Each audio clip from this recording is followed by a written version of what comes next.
Hello Philippines and hello world. MMD, aba, sinabing hindi pa tapos ang laban.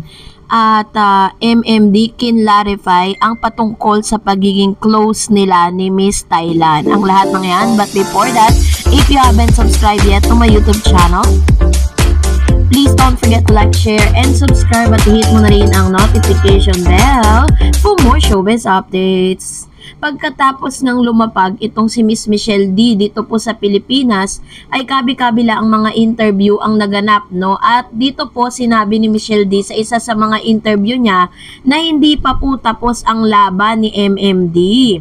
Sabi dyan, tapos na ang 2023 Miss Universe at hindi pinalad ang bet nating si Michelle D sa Miss Nicaragua ang tinanghal na Miss Universe 2023. Michelle D did her best, pero marami siyang kalaban kaya wala tayong magagawa kung hindi siya umabot sa top 5. Dahil alam naman natin na may mga anomalyang nangyari dyan at may mga dayaan na hanggang ngayon ay hindi pa rin inaamin ng may-ari or presently owner ng nasabing pageant, pero marami pa rin mga Pinoy na talaga namang ayaw nating mag-move on dahil sa mga pangyayari na yon at hindi tayo maka-move on doon po or maka-get over sa naging resulta nito.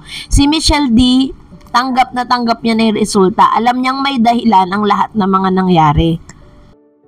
Sabi niya, hindi mananalo, nag-iwan naman ng marka sa mundo si Michelle dahil sa advocacy niya sa autism. And of course, nag-iwan din ng marka yung mga dahil po sa naganap na mga dayaan, yung mga mix match daw ng mga resulta.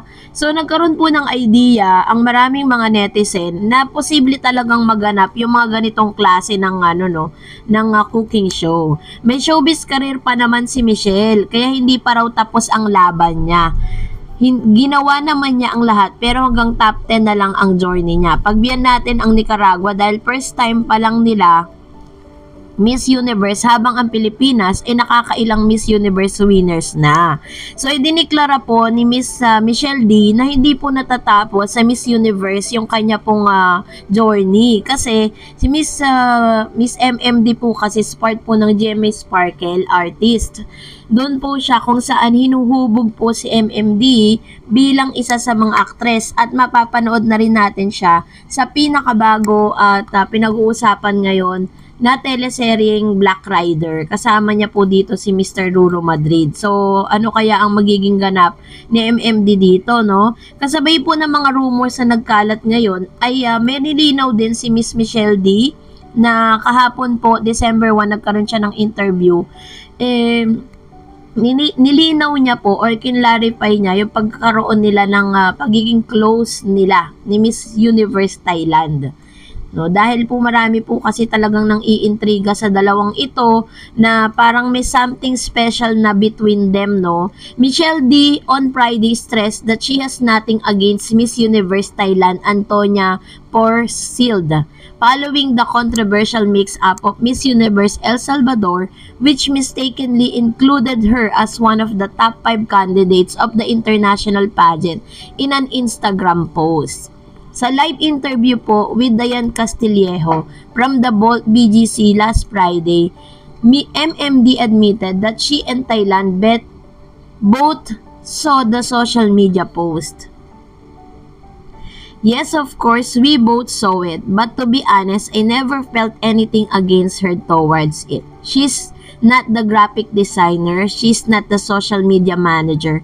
I have nothing against Antonia per se. Of course, we all have an issue with a mistaken post. Yes, we were able to touch on it, but it didn't want to make it a big deal because it wasn't her problem to bear. She wasn't the one who made the mistake. So, ibig sabihin, sinasabi po dito ni Miss MMD na hindi po si Miss Thailand ang may kasalanan or dapat sisihin doon po sa pagkakamali na yon. Sabi niya, it didn't want to make it big deal because it wasn't her problem to bear. She wasn't the one who made the mistake. And I would hate for people to bash her for it because I have nothing against who was up there. Of course, we just wish that I was able to hold the mic and we all know that I wouldn't be prepared for it. Sabi niya. But again, I didn't want her to feel bad and I know she didn't want me to feel bad. So we just focus on more positive things which was Mexico and the whole experience. Sabi niya. So parang sinasabi ni MMD dito na umuwi siya ng masaya, umuwi siya ng hindi, wala siyang bitterness sa puso niya. Although nanghihinayang nga siya na hindi siya nakaabot dun sa question and answer na bagay na pinaghandaan nga ni MMD. But again, I didn't want her to feel bad and I know she didn't want me to feel bad too. So Miss Universe El Salvador has publicly apologized for mixing up the names of Dee and Porcilde, who eventually won first runner-up.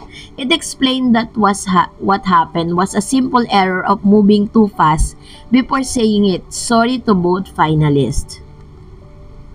Dee finished in the top 10 of the 72 Miss Universe held in El Salvador. And in an interview, Dee also said that she and Porcilde might be doing a collaboration together soon. We gotten some inquiries to collaborate together. I'm not at liberty to say, but let's just keep our fingers crossed that it happen. It pushes through. So, pagkatapos nga nito pong nasabing prestigious event, sinabi ni Michelle Dee na open din siya for collaboration with Miss Thailand, na kanya pong ever dearest friend doon, na talagang nabuo po yung kanilang friendship dito. And sa interview din po is inamin at itinanggi, no? In an interview, they also talk about closeness with Porcilde. She is a very serious long-term relationship. I respect them and I wish them the best, of course. It's really just work. It really just making sure that our fans are united, but the friendship is real, the friendship is genuine. So it's hard to put labels on it other than friends because we are just really close friends at this point. Dee who shared that she and Porcilde have kept in touch. So, nilinaw po niya na talagang magkaibigan lang sila ni Miss Thailand kasi po si Miss Thailand po is nasa isang long-term relationship, no? So, sana malinaw na po yan sa lahat ng mga parang umiintriga kay Miss Dee and Miss Thailand. So, dahil dyan narito ang ilan sa mga talak ninyo patungkol sa last update natin. Unahin natin ang talak nitong isang user na to. Sabi niya, Akla is so bad. He will not allow to give that crown to Philippines because Miss Universe, maybe because he has a big percentage on that crown winner. Actually, sabi nga natin, ang pinaka bottom line ng lahat ng ito is talagang ayaw lang talaga nilang aminin na bago pa man magsimula ang Miss Universe is planado na lahat yan. Sabi pa ng isang user, ginayuma kasi ni Miss Thailand. Ginayuma ka ni Miss Thailand, MMD, kita sa mga pakyut niya. Porcilde, MU, very cooking show. Ayun. So, ito naman po isa sa mga opinion, ng isa sa mga viewers po natin. And another comments coming from Maria Judy Cruz. MMD is the real queen winner of Miss Universe 2023. Justice for her prod cooking show. Truth always prevail. Karma will arise soon. God's will indeed. Spadjos to God be the highest glory.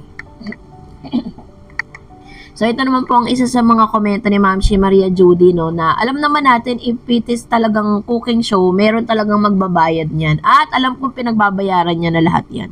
Sabi naman ng isang user, MMD, be careful. Thailand is a country full of mystery. Madalas na dinaayon sa spiritual belief ng Kristiyano. Do not trust them. So, wag naman po natin masyadong i-judge, no, yung kanilang So, let's see na lang po. Sabi naman po ni Victoria Aleta, Austria, di ko like nakikipag-amistad si MMD sa Miss Thailand kasi ito ko munang pwestong dapat sa kanya. Fake pakita sa kanya kasi naagawan lang siya ng pakitang loob, kinaibigan siya. MMD should discern well. Remember, part yan ng cooking ginawa ni Akla. Ayun. So, ito naman po ang isa sa mga payo naman ni Ma'am si Victoria na wag siyang makipag-friend, Pero sa nakikita naman natin is parang genuine friendship naman po yung ino-offer nila sa bawat isa. So, wala naman tayong dapat ika-worry. And I know that MMD knows about things happening around them. Kaya wala tayong dapat ika-worry dun sa mga bagay na yun. Well, kung nagustuhan mo ang video na ito, huwag mo kalimutan mag-like, mag-share, at mag-subscribe, at i-follow mo na rin ang aking Facebook page, Dareds TV. And also, I have my TikTok account, which is Dareds TV. Pwede nyo rin po akong i-follow doon. Thank you for watching, guys. God bless everyone!